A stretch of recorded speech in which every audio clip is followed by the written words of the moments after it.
اعوذ باللہ من الشیطان الرجیم بسم اللہ الرحمن الرحیم۔ جماعت 10ویں کا جو مضمون خوش آمد ہم پڑھ رہے تھے، آج اس کا جو مصنف ہے اور رائٹر جو اس کا ہے سر سید احمد خان، اس کی حالات زندگی اور ادبی خدمات پر ہم جائزہ لیں گے۔ تو پہلا سوال جو ہے وہ ہے حالات زندگی۔ سر سید کی لائف ہسٹری کے بارے میں ہم تھوڑی بہت جانکاری حاصل کریں گے۔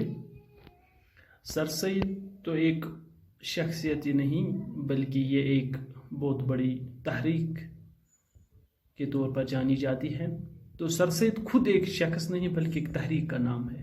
ہم یہ کہہ سکتے ہیں کہ سر سید جو ہے یہ ایک شخصی کا نام نہیں ہے، ایک شخصیت ہی نہیں ہے بلکہ ایک ایسی مشہور و معروف شخصیت ہے جو ایک تحریک کا نام بھی ہے کہ سر سید کی بدولت ایک تحریک ابھری، ایک بہت بڑی تحریک اردو ادب میں، جس کو ہم سر سید تحریک کہتے ہیں یا علی گڑھ تحریک کہتے ہیں۔ تو پہلے ہم اس کی حالت زندگی پر تھوڑی بہت جانکاری حاصل کی۔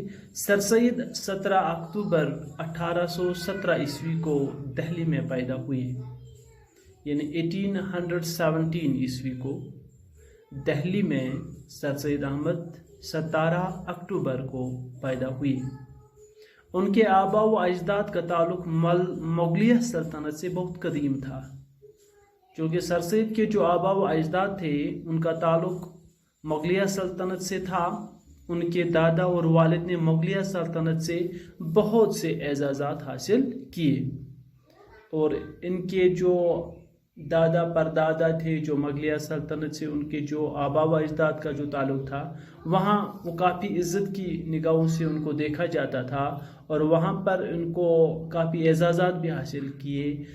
ان کے دادا نے، حتیٰ کہ ان کے والد صاحب نے بھی مغلیہ سلطنت سے بہت سے اعزازات حاصل کیے۔ سر سید نے دستور کے مطابق پہلے عربی اور فارسی کی تعلیم حاصل کی، پھر سر سید نے انگریزی کمپنی کی ملازمت اختیار کی۔ تو 1838 عیسوی میں سررشتہ دار مقرر ہوئے، یعنی عدالت میں وہ ایک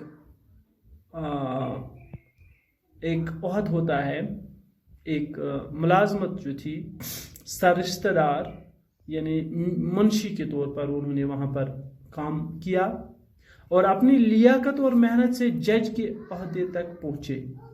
سر سید اتنے قابل تھے، اتنے ذہین تھے کہ سررشتہ داری سے انہوں نے شروعات کی اور اپنی محنت سے، اپنی لگن سے وہ جج کے عہدے تک بھی پہنچے۔ انہیں بادشاہی وقت کی طرف سے جواد الدولہ اور عارف جنگ کے خطابات سے نوازا گیا۔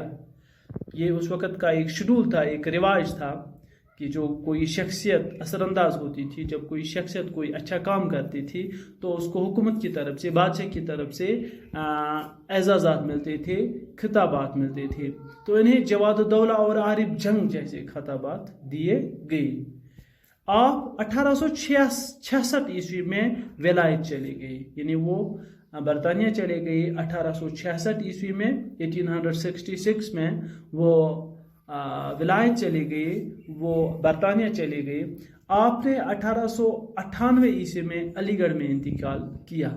1898 یعنی 1898 میں انہوں نے علی گڑھ میں انتقال کیا۔